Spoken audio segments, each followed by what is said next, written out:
We really wanted him bad, though. Caleb? Worked our butt off in that one. You have one game until Big 12 play. Do you like where your team's at? Do you like where it's headed? I mean, do you feel confident going in? I know you have Harvard, but then there's Big 12 play. Yeah. You know, we need to play well Thursday against Tommy's group, but I think we made some improvement. You know, you're looking at our team, and you know, we say make an improvement, but it's only been over a 3-game stretch. I think we got a little bit better each week so far in December, and hopefully that'll continue until we get Okie State to start it all off. Curious, during the stretch with no classes, what does the schedule look like for the guys? Is it extra practice, or what are they able to do? It's really not extra practice. It's probably more extra film. It's we won't spend more time on our feet, but we may spend more time together.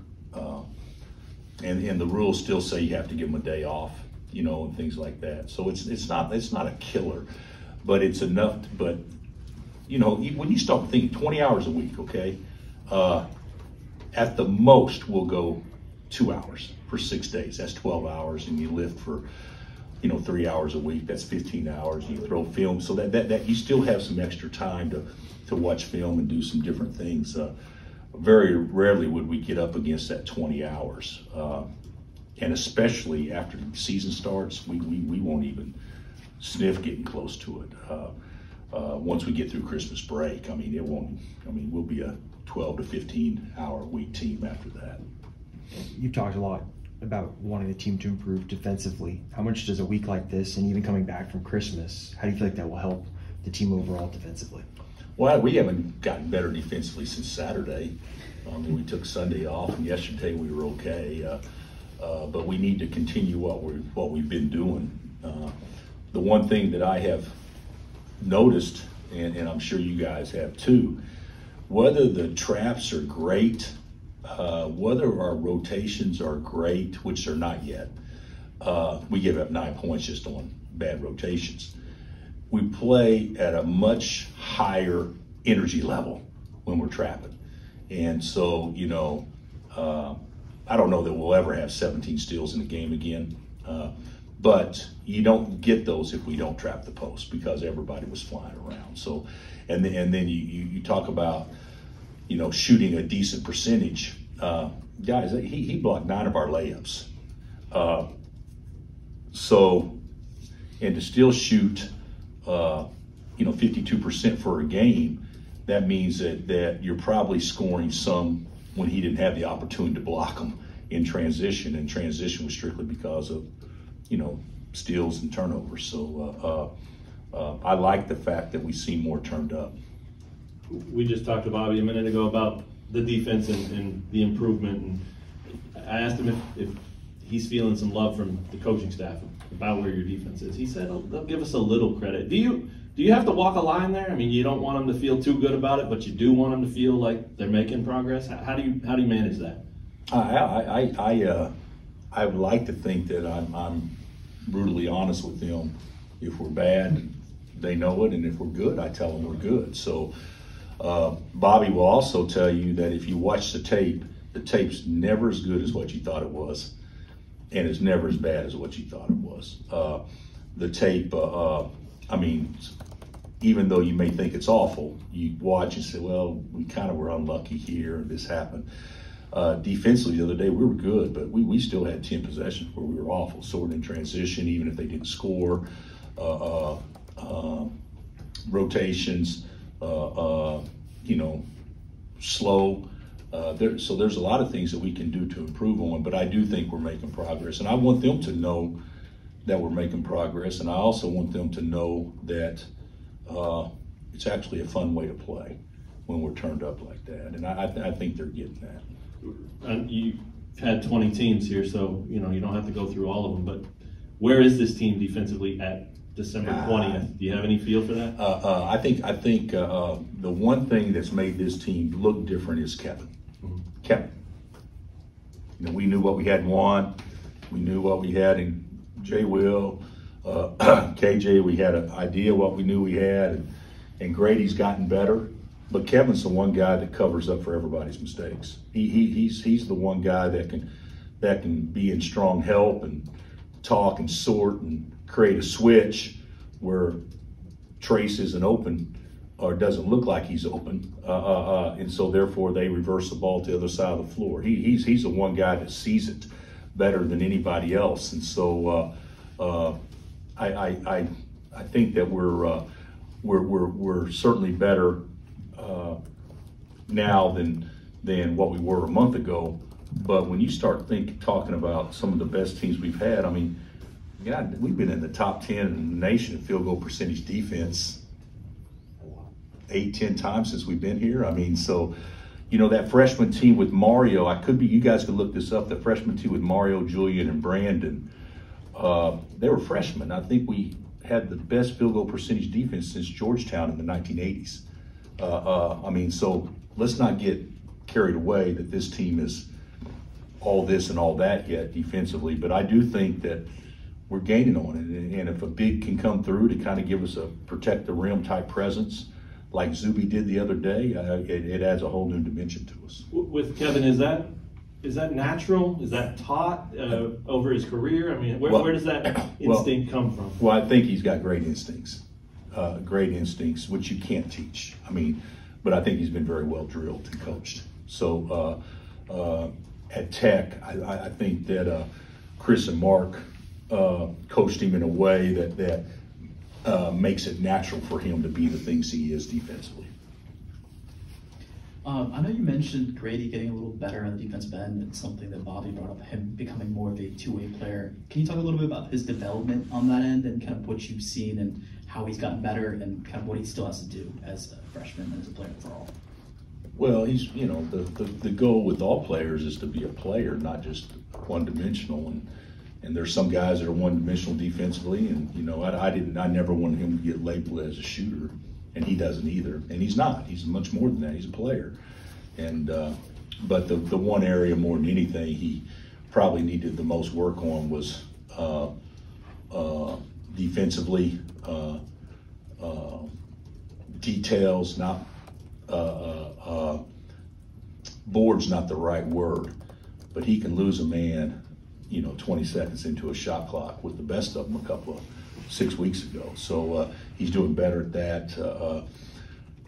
You know, understanding that every dribble when your man's in the corner of the back door, you know, understanding all those things he's getting better at. Now, not great, but you know, Ochai still struggled with that, you know, and CB did too. So, but compared to where he was a month ago, since Atlantis, I think he's made great improvement. And the other thing is, now he got some steals the other day when they just threw the ball to him, but he's in the right place. You know, little things. Race Thompson had an uncontested layup, and Grady fouled him hard and made him make 2 free throws, where 3 weeks ago that was an and one. You know, there's a lot of things that I think he's picking up and doing a much better job of. What you were talking about earlier with the trapping in the post, has this been one of your better teams in doing that, and how much does Kevin help there? No, it's not one of the better yet, but Kevin helps a ton. You know, it used to be, you're too young, okay? So we used to trap every ball screen, and every time the ball went to post, we played too big, so we trapped big, and we weren't good at it. We were really good at it. You know, Sasha and Shady and Darnell, when you came off a ball screen, they'd force you all the way to half court. You know, times have changed and how people play and stuff like that. Really, Virginia is the only team that I've seen hedge a ball screen, or Houston maybe, that hedged a ball screen like we did, you know, 15 years ago. And now, since we're playing 4 guards, you know, you switch more, you do a lot of things differently. It's easier when you're playing 2 bigs, because we would switch 1 through 3, and then we called it fly switch. So if the big guy hedged and they threw it to his man, the other big took him, and he raced back to his guy. I mean, so we were really efficient at that. Well, we don't play that way anymore. So to say that we're good like that would be an overstatement big time. But we actually played the scouting report pretty well the other day. And what happens with traps, you don't have to be great at it. But if your first one's pretty good, sometimes it gets people to think about, I'm going to get trapped. and our first one was great. And Trace turned middle, and Kevin was right there, and both arms up, and we got a steal. And even though they weren't all that good, but that kind of gets people thinking naturally. I mean, who wouldn't think about that? And so that was something that probably helped us out the other day. Harvard has had great teams under Amaker. What do you look at this team and see? Well, we're watching them right now. I think they're 7-4, and I don't know what their preseason in the league, second or third in the Ivy, I think, preseason 4, Brian. But yeah, Tommy's got a good team, and we've been trying to play this game for about 3 years now. It's been scheduled, then we had to cancel because of COVID, then we tried to schedule again. I think they're, I can't remember all the details, and so we were excited about the game Thursday and excited about playing, and we know it's going to be cold, but cold never called off a basketball game before, so as long as we got heat in the building, we'll be playing. How do you get the guys to concentrate on the game and not going home? Well, I think that's something that we've actually had a problem with that some years. We haven't been very good always the game before Christmas, going back over time. So I think the guys we're in a pretty good place right now mentally. So I think they should be okay and excited to play. Before they go home. And also we need to play well. Heck, we got 9 more days off before we play again. So this has been a strange, December in that, not very many teams. I bet you we played the least amount of games in December of any team in America. I bet we have. But that's just because of the way the schedule is set up. So, you take away the 31st and the 1st, I mean, that's 29 days in which we played 3 games, if I'm not mistaken. So isn't that right? Yeah, it's the flip side of Yeah. the November thing too. Yeah. So in November we played more Right. than anybody, so or just as many as anybody. So we should be excited to play.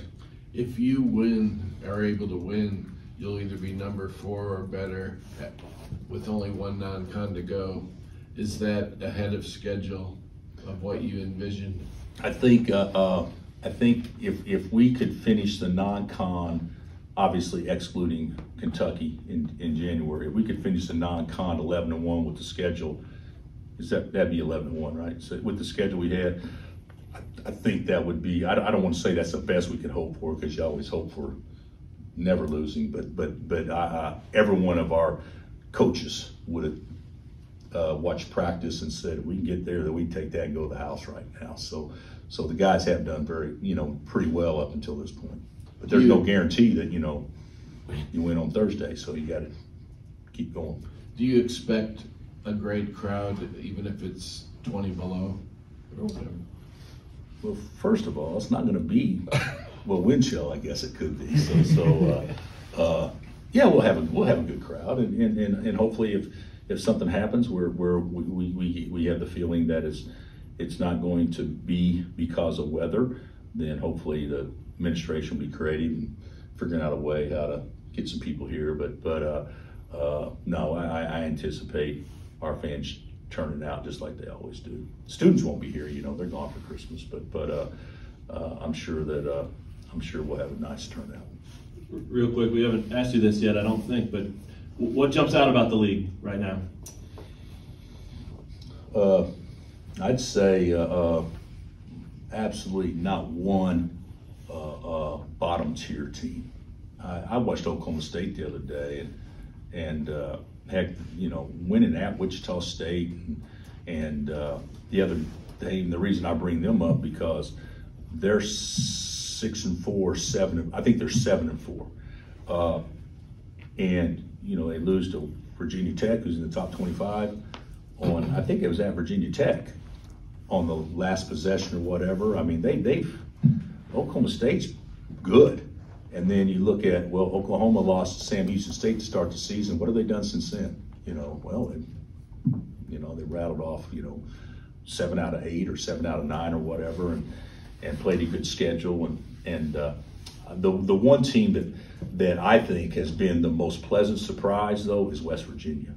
I think they're good. I watched a little bit of Huggs' group the other day. They're good, and they're playing the way that he loves to play. So, you know, I think that, you know, you knew Texas would be good. You knew Baylor would be good. You knew TCU would be good. You knew Tech would be good. But what makes our league so great is the fact that everybody's good, and certainly it'll be competitive again. Anything else? Thanks, Coach. Thanks, Coach.